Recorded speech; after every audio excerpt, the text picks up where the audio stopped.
저희가 우리 김여인 선생님과 북에 대한 특히 아이가 태어나면서부터 쭉 그 유아 생활 겪고 학교 이렇게 거치면서 하는 생활들을 쭉 우리가 다뤄왔었죠. 여러 가지 재밌는 얘기들, 찰진 얘기들을 되게 유머를 섞어서 많이 해주셔서 저희가 참 이해하는데 많이 도움이 됐습니다. 지난번에 우리가 좀 예민한 남과 북의 체제 문제까지도 말씀을 한번 나눠봤습니다. 그렇죠. 저 열이 좀 났었어요. 그때 좀 네. 열받으신 것 같은데 저도 열받았습니다. 돌아가서 이 말은 못했다라고 하는 게 있나요? 많죠. 네, 많고 네. 참 그 자리에서만 너무 열불나가지고 네. 그렇지만 이 정도 분하고도 이렇게 열불나면 다른 분들하고는 어떻게 말을 상대를 할까? 이건 아무것도 아닌데 그래서 제가 좀 더 이거 좀 내성을 키워야 되겠다는 생각도 들고요. 뭐 내성은 남과 북 모두가 키워야 될 것 같고요. 예. 네. 저도 그런 생각이 들더라고요. 이게 김현 선생님과 이런 대화 사실은 우리가 그동안에 우리 사회에서 특히 북에 관련한 북쪽의 사람들의 생각들 그런 것들을 그냥 날 것으로 사람들이 접하지를 못해왔죠. 그렇죠. 실제로 못해왔고 그리고 그런 얘기들이 나오면 감정적으로 또는 아주 격하게 그렇죠. 반응하는 경우가 많습니다. 지금도 그렇고요. 그거는 그분들이 꼭 잘못됐다기보다는 우리 사회가 그동안에 거쳐왔던 사실 참혹한 전쟁을 겪었잖아요. 남과 북의 차이가 분명히 있습니다. 날 것의 생각들을 직접 내보내는 것은 약간 부담이 있었어요. 사람들이 연합뉴스가 이런 영상을 내보느냐라고 솔직히 비판하는 분들도 꽤 있습니다. 근데 우리는 그것을 옹호하자는 취지라기보다는 그렇죠. 북쪽 사람들이 이런 생각을 한다라고 하는 거를 이번에 한 번쯤 생각해볼 그렇죠. 계기가 이제 돼가고 있다라고 생각이 들어요. 그래서 그 부분들을 우리는 가감없이 이제 내보낸 건데 열분이 난 걸 한번 정리를 해서 네. 다시 한번 말씀을 해보신다면 어떻습니까? 남쪽 사회 문제가 뭡니까? 남쪽 사회 바라볼 때. 저는요 북에서 사회주의에서 42년 살고 네. 남쪽의 자본주의에서 7년을 살았어요. 네. 정말 난 철저하게 경계인이다 이런 입장에서 넌 어디서 살고 싶어? 하고 다시 한번 또 물어본다면 정말 죄송하지만 전 다시 태어나도 북에서 태어나고 싶고 이제 선택하라고 해도 북에서 살고 싶어요. 이게 어떤 북에서 체제 선전 이런 게 절대 아니고요. 정말 객관적으로 난 인간 대 인간으로 생각을 하면 네네. 북을 보면 지금은 좀 부족하고 힘들지 몰라도 정말 내일의 희망이 보입니다. 예. 내 자식의 미래가 더 확고하게 보여요. 근데 남쪽에는 오늘 내 밥상이 화려하고 화스러울지 몰라도 내일이 불안합니다. 내 자식의 미래가 더 불안해 와요. 가족이 북쪽에 계셔서 그런 거 아니에요? 저 북에 가족이 없다고 생각을 해봤어요. 왜요? 처음에는 사상 정치 모르고 내가 왜 북에 가려고 하지 할 때는 철저하게 억만금을 주고도 살 수 없는 게 내 가족이다. 그래서 가족 때문에 가려고 했어요. 북이 정치가 좋아서 이런 건 절대 관심이 없었어요. 난 죽어도 가족하고 함께 해야 돼. 이런 거였는데 7년 동안 살아가면서 정치까지는 아니래도 모든 현실을 보고 살았잖아요. 7년 동안. 자, 그 지점에서 사람들이 좀 네. 궁금해하는 측면이 있을 것 같은데 일부 선생님이 북쪽에 대한 어떤 긍정적인 면이나 또는 북에 대한 이런 말씀들을 쭉 하시는 걸 보면서 약간 비판적인 사람들이나 좀 잘 다소 정보들이 없는 사람들은 그러실 거 왜 넘어왔어요? 라고 하는 분들이 있어요. 네. 자, 처음에 오시면서 여러 인터뷰를 통해서 또 책을 통해서도 밝히셨지만 처음에 넘어올 때 물론 속아서 넘어오셨다고 말씀을 해오셨지만 그래도 넘어올 때 나름대로는 뭔가의 희망은 갖고 오셨을 거 아니에요. 남쪽에 대해서요. 예. 아니면 호기심이랄까. 아무튼 넘어올 때에 뭔가 그 넘어오는 것에 대한 어떤 기대나 그런 것들은 있었을 거 아니에요. 그런 게 없었습니까? 전혀 기대라는 거 이런 게 아니라 남쪽에 부르크한데 서가서 예. 밀항으로 해서 한국 가서 2달 동안 몰래 숨어서 불법 체류자로 돈만 벌면 많은 돈을 벌어가지고 중국에 온다는 거예요. 돈만 벌어가지고 와서 중국에서 제 간경화를 치료하고 북에 가겠다 이 생각이었지. 그때 건강 때문에. 네, 제가 간경화니까 남쪽의 어떤 시스템이고 경제고 뭐고 전혀 관심이 없었어요. 그냥 원래 2달이면 돈 벌어 온다는데 중국에서 1년 버는 것보다 남쪽에서 2달 버는 게 더 많이 번다는데 이런 생각으로 아직 그거였어요. 그래서 어떤 환상이나 이런 건 전혀 없었고요. 그랬다가 떠나려고 봤는데 예. 이게 깨졌잖아요. 아니었죠. 제가 속았다는 걸 알고 그다음부터는 아예 돌아섰던 거죠. 하지만 끝내 나가지 못하고 거기에 갇힌 상태에서 끌려오게 됐던 거죠. 그래서 전혀 저는 처음부터 남쪽에 대한 어떤 기대감이라던가 바람 이런 건 전혀 없었어요. 처음에 선생님 소개하면서 그런 부분들을 우리가 다루지는 않은 부분이기 때문에 네. 그러면 여기 정착하는 단계에서 이렇게 하나원을 거치고 또 국정원의 네. 조사를 받게 되잖아요. 당시에 그러면서 선생님이 가진 생각들을 이렇게 솔직히 남한 체제에 편입시킬 목적을 갖고 있는 이쪽하고의 어떤 문제에서 좀 충돌이나 대립되는 측면들이 꽤 많이 있었을 텐데 네. 우선 기억을 좀 되살려 번이 주시면. 아니게 하여튼 거기 단체 그 집단에 끼묻혀가지고 강제로 이렇게 오게 됐던 거죠. 그 계중에는 저처럼 어쩔 수 없이 번인 우사에 반하게 온 게 아니라 자기 우사에 의해서 네. 오고 싶어서 온 사람들도 네. 여럿이 있었죠. 남쪽에 도착하면 그 길로 국정원 버스가 딱 대기하고 있어요. 그 버스를 타고 국정원에 갑니다. 1인당 모두 1인 덕방에 다 갇히게 돼요. 옆에 사람 만나지도 못합니다. 매일 하루에 2번씩 오전 오후로 저사실에 끌려나가서 그렇게 얼마나 조사받고 조사를 받게 됩니까? 제가 한 달을 덕방에 갇혀서 한 달을 조사받았어요. 일반적으로 그렇다는 거죠? 일반 사람들은 한 일주일 정도, 어떤 사람은 3개월, 6개월 동안 덕방에 갇힌 사람들도 있었어요. 어떻게 기간이 나눠집니까? 그거는? 이 사람들이 볼 때게 저도 평양에서 왔죠. 평양에서 왜 뭔가 왔지? 미심쩍다 이런 거. 네네. 평양에서 왜 왔지? 먹고 살기 좋았겠는데 이유가 있지 않을까? 이렇게 해가지고 근데 대체로 그쵸. 6개월 동안 덕방에 있었던 사람은 다 저작 간첩이 돼서 청주 감옥으로 갔습니다. 6개월 덕방에 있었던 사람 몇 프로, 많은 프로가 다 간첩이 됐어요. 탈북자로 들어온 분들 중에 그렇게 간첩으로 이른바 국정원이 규정을 해서 이렇게 네네네네. 간첩으로 그런 만들어지는 사법 처리를 거예요. 하는 네. 경우가 얼마나 됩니까? 그런 경우가. 그 제가 지금 자료는 모르겠지만 그 어떤 뉴스에 자료 나온 게 있어요. 제가 6개월 동안 갇혀 있다가 나온 사람과 가까운 분이 있었어요. 근데 그 언니는 막 그 젊은 처녀들이 책상에 이렇게 우재에 앉아 있으면 책상에 이렇게 여자들 골프 앉아가지고 머리 발펜을 딱딱 때리고 막 이러면서 막 보시기에 약간 인권 침해성의 그런 당연하죠. 조사들이 많이 있어. 우재에 앉아 있는데 자기는 테이블에 탁 걸프 앉아가지고 발표를 탁탁 때리는 거 얼마나 자존심 상합니까?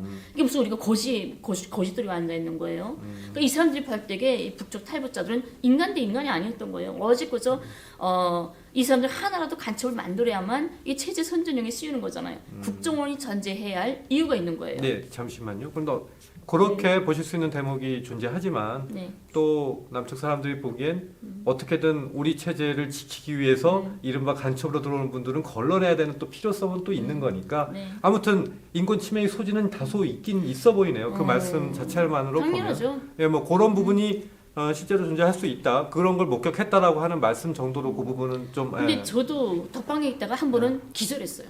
9일로 구급차를 실어가지고 갑자기 야밤에 이렇게 밤에 됐으니까 밖에 병원에 들고 가더라고요. 예, 예.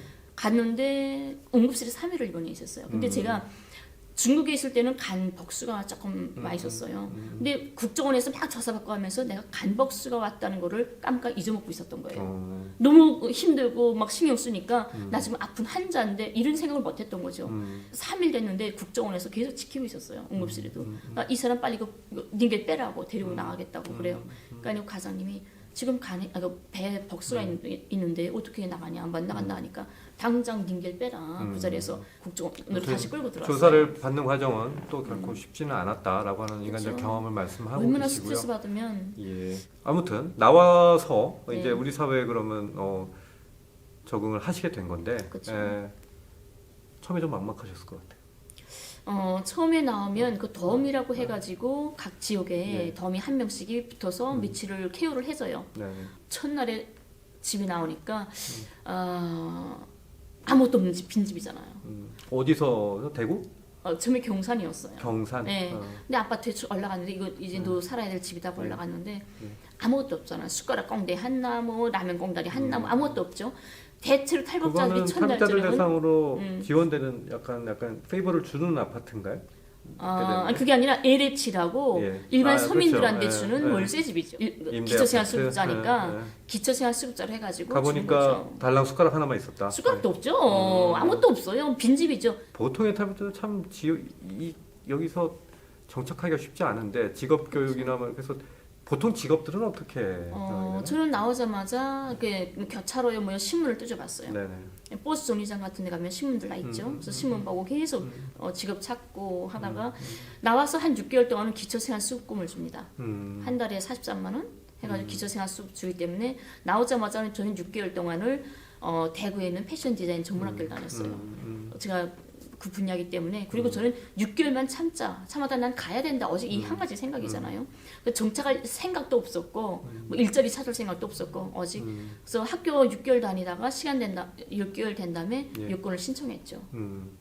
안 나오는 거예요. 같이 온 애들은 다 요건 나와가지고 중국 간다고 하는데 그래서 1년이 됐는데도 안 나와요. 그래서 왜 안 나오냐 하니까 국정원에서 돌아오는 대답이 당신은 처음부터 북으로 돌려보내달라고 했기 때문에 요건을 해주면 나중에라도 북으로 도망갈까봐 절대로 요건이 나올 수 없다. 신원 투기자로 분류가 되어 있다는 거예요.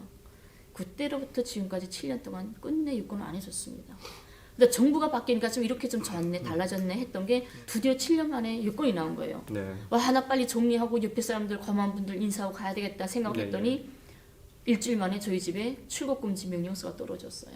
그래서 역시 법치국가구나, 물샐 틈이 없구나 생각했고. 그렇군요.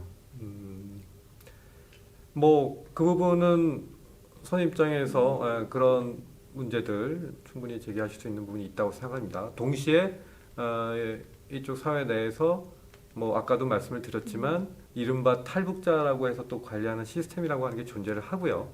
그 직업 훈련은 어떻게 적응할 만 하셨습니까? 제가 피복 전문, 아. 패션 디자인 전문학교 다닐 때 제 전공 분야죠. 거기 한 학급이 한 30명 정도가 되었는데 정말 자랑이 아니지만 그분들 다 못하는 사람들이었어요.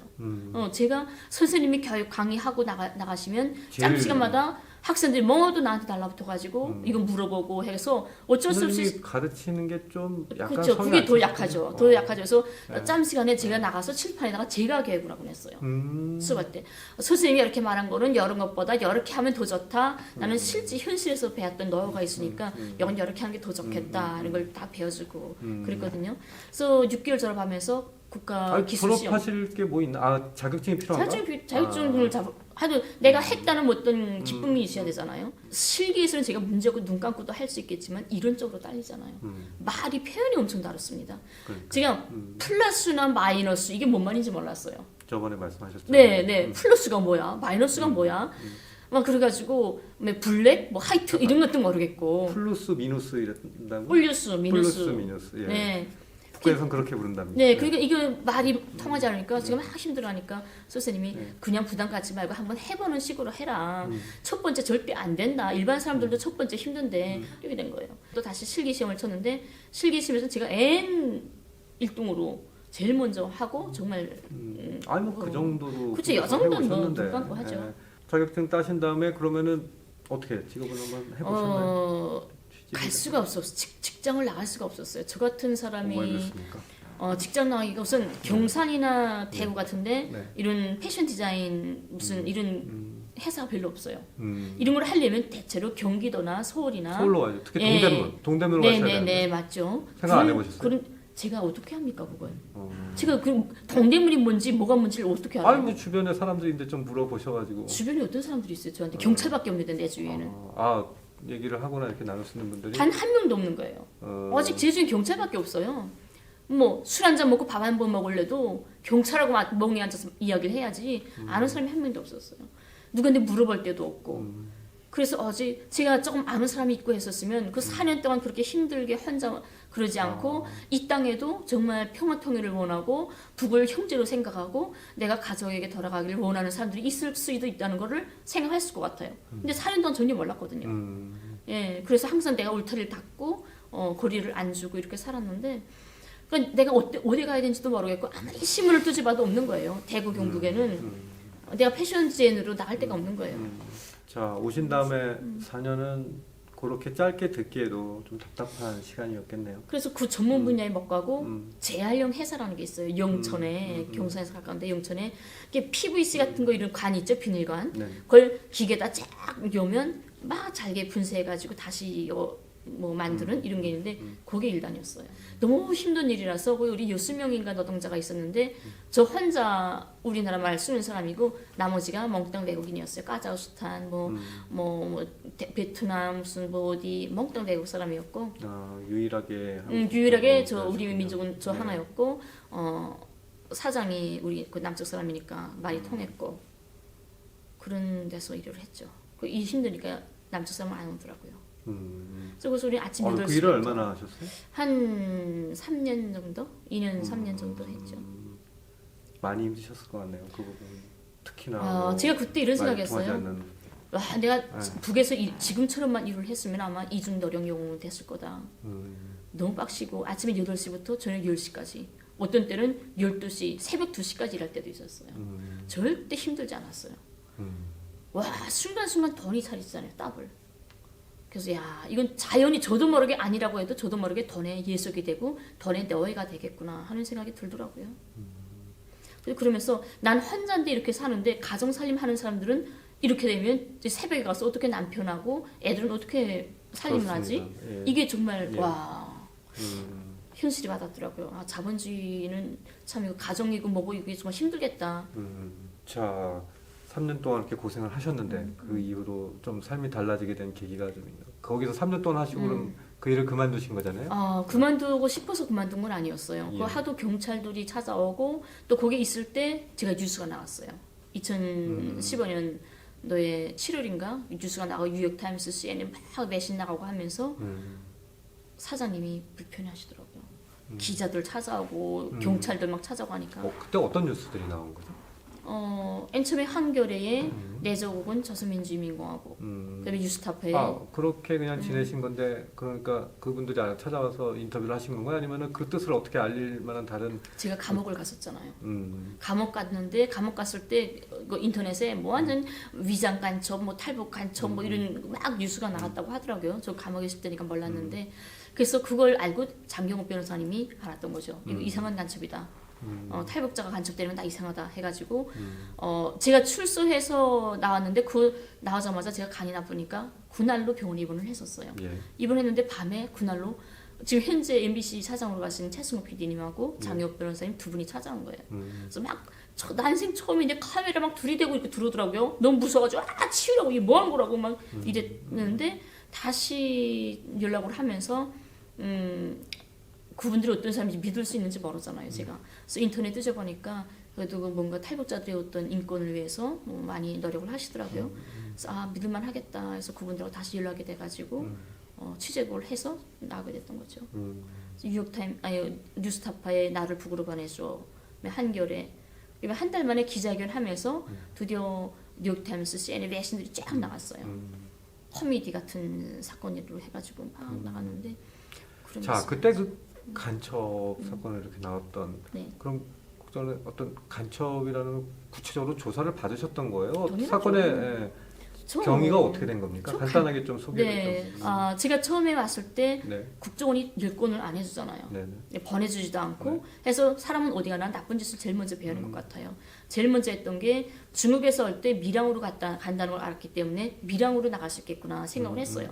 밀양을 준비했는데 2천만 원 내라고 하더라고요. 밀양비를. 그래서 또 포기가 되고 다음에 또 인터넷에 막 뜨지니까 누구도 물어볼 사람이 없잖아요. 그러니까 여기서 북으로 돌아갈 생각들 약간 저기 그쵸. 혼자 탈법적으로 어제 혼자서 이걸 네. 생각하는 거예요. 누구도 도움이 없었고 인터넷 보니까 주민등록증이나 대학 졸업증을 위조한다는 사이트가 있었어요. 그래서 이거 뭐지? 하고 들어가 보니까 여권을 위조하는 거예요. 근데 제가 조금이라도 좀 샬록 홈스라든가 이런 책을 좀 많이 봤으면 노련하게 좀 했을 건데 대놓고 전화하면서 제가 지금 위자 여권이 필요한데요. 제가 지금 중국으로 나가야 되는데요. 그래서 막 전화질을 한 거예요. 그러다 그게 튀어가지고 또 경찰 조사를 받게 됐어요. 이게 공문서 위조, 그다음에 잠입 탈출죄가 된 거예요. 국가보안법. 그래가지고 하다 조사 받아서 재판 날짜까지 잡혔는데 이제 제가 재판에 끌려가게 되면 정말 감옥에도 가면 난 정말 못 가는 거 아니야 하는 탈악감? 이제 아예 내려놓게 되더라고요. 나 할 수 있는 거 다 해봤는데 이제는 더 할 수 있는 방법이 뭐가 남았는지 내가 생각할 수 없는 거예요. 그래서 재판 날짜 잡혀있는데도 못 가고 무서워서 감옥에 들어가는 게 무서워서 못 가고 또 인터넷 계속 어떡하든 무슨 그렇게 되니까 제가 포기를 했어요. 포기하고 수면제 60알을 잘피란 60알을 먹습니다. 근데 그때는 완전 밀착감시 저사 중이니까 밀착감시 하니까 밤에 불 꺼져 있고 하니까 경찰들이 우리 집에 뛰쳐 들어와요. 쓰러져 있어가지고 119 차 불러서 병원에 실려갑니다. 실려가서 하루 만에 제가 의식을 차려요. 의식을 잃었다가. 근데 그 약물 중독으로 해서 20일 동안 하반신 마비를 걸립니다. 그래서 병원에서 휠체어 타고 20일 있다가 집에 태어나가지고 죽지 않고 집에 나왔다는 것 자체가 저는 나를 용서할 수가 없었어요. 살 힘이 없었는데 난 죽어야 되는데 그래가지고 태어난 다음 날로 다시 면도칼로 덕맥을 끊어요. 끊어가지고 또 다시 경찰에 의해서 경찰 차에 실려서 병원 수술장에 들어가다가 살게 되는 거죠. 그렇게 살아오면서 제가 또 생각을 합니다. 아, 난 살아야 되는가 보다. 살아있으면 꼭 갈 길이 있는가 보다. 이렇게 죽기 힘들 수도 있을까? 그래서 또 인터넷 뜨집니다. 오직 내가 의지할 수 있는 건 인터넷밖에 없었어요. 그때 비로소 뭐가 나왔냐면 2014년도에 유성 간첩 조작 사건이 뉴스에 엄청 나왔어요. 그래서 저건 뭐지? 어떻게 탈북자가 간첩이 되는 거 어떻게 될까? 원정화 간첩 조작 사건 뭐 이렇게 나와가지고 보니까 다 일률적으로 같은 게 탈북자 명단을 북에 보내서 간첩이 됐다는 거예요. 근데 제가 그다음에 생각한 게 와, 간첩이 되면 강제 추방될 수 있잖아. 이렇게도 내가 나갈 수 없는데 밀항도 못하고 아무것도 못하는데 강제 추방 가능한 거잖아. 아, 나 간첩이 돼야 되겠구나. 근데 정말 좋은 게 어느 비밀기지에 가서 사진 찍어오라는 것도 아니고 탈북자 명단을 넘겨서 간첩이 됐대요. 나 이거 세상 쉬운 건 나도 할 수 있는데 하고 내가 아는 애들 17명을 탈북자 애들 알잖아요. 내 핸드폰에다가 이름과 주소를 입력을 해요. 입력하고 9일로 제가 조사받았으니까 경북지방경찰청 보안수사대 전화를 합니다. 팀장님, 저 지금 북에 보낼 정보를 수집했어요. 저 간첩입니다. 빨리 와서 잡아가세요. 근데 저는 남쪽이 법치국가인 줄 알았어요. 제가 신고하면 다음날로 빼용 와서 잡아가는 줄 알았거든요. 열흘이 돼도 누구도 저한테 전화도 하나 안 와요. 근데 제가 석이 타잖아요 지금. 빨리 잡혀가서. 전화가 안 온다고 법치국가가 아니라고 말씀하시는 건 좀 약간 뭐랄까. 아니 제가 간첩이라고 논리적 신고했는데도 비약인 것 같습니다. 아니 아무튼 간첩이라고 네. 신고했으면 계속하시죠. 맞아야 되잖아요. 왜 예. 누구 전화도 안 해. 그래서 열흘 만에 다시 또 전화했어요. 빨리 잡혀가야 감옥살이 끝나고 나갈 건데 나서 만나자. 그래서 대구에 어느 식당에 정보관 2명이 나왔더라고요. 네. 보여줬어요. 자 봐라, 나 이거 진짜 북에 보낼 거다.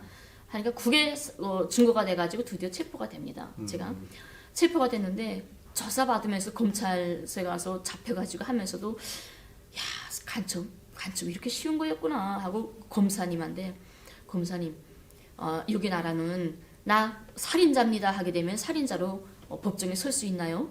살인자 하게 되면 죽은 피해자와 살인 동기와 가정과 이런 게 있어야 되지 않나요? 하고 물어보니까 아무 말 안 하더라고요. 좀 너무 웃겼어요. 나 간첩입니다 한 거밖에 없는데 진짜 간첩이 될 수도 있네? 진짜 될 수 있는지 몰랐거든요. 저는 그냥 제 서원이었지. 아니, 간첩이 돼서 추방당하기를 원하셨던 거잖아요. 근데 그게 그렇게 쉽게 될 줄 몰랐는 거예요. 이게 법이 있는 거지 내가 하고 싶다고 되는 거예요. 근데 재판하면서 제가 재판 판결문 자체에 이렇게 나와 있어요. 법적 증거에. 피고는 처음부터 돌려보내달라고 했지만 돌려보낼 법적 현행법이 없어서 돌려보내주지 못한 안타까운 사연이라고 딱 찍어져 있어요. 재판 판결문 자체. 그러니까 처음부터 나를 강제 옥류했다는 게 나와 있는 거예요. 나 돌아가겠다고 했다는 게.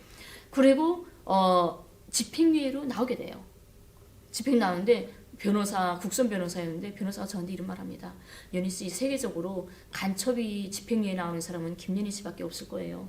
이러더라고요. 우리는 찬양만 해도 감옥에 들어가는데 그다음에 내가 생각했던 게 다 틀어졌잖아요. 강제 추방도 못 되고. 근데 마침 언론들에서 알아가지고 제 사연을 다 드러냈죠. 이후 그래서 네. 뉴욕타임스나 해외 네, 소개가 그러면서 됐고. 네. 이제는 공개적으로 나는 혼자서 뭔가 선택하고 판단하고 결심하기에는 나는 너무도 모르고 어리구나. 누군가의 도움이 꼭 필요하다는 것을 그때야 비로소 느꼈던 것 같아요. 내가 너무 어리석은 생각을 하고 있구나. 그래서 그때부터 지금 많은 남녀분들이 함께 해주고 있고 정말 외롭지 않게 있죠. 자, 그렇게 3년을 말 그대로 정말 4년이었어요, 그게. 4년을 힘들게 진짜 남한 사회에 적응하는 그 기간을 또 가지셨던 것 같고요. 그 뒤로 아무튼 본인이 갖고 계신 마음속의 품은 그 돌아오고 싶다는 그 생각으로 이제 이러저런 약간은 돈키호테적인 발상을 좀 하신 것 같아요. 그렇죠. 그리고 뭐 그 뒤로 이어지는 일들은 약간은 좀 웃을 수는 없는 일들인 것 같고.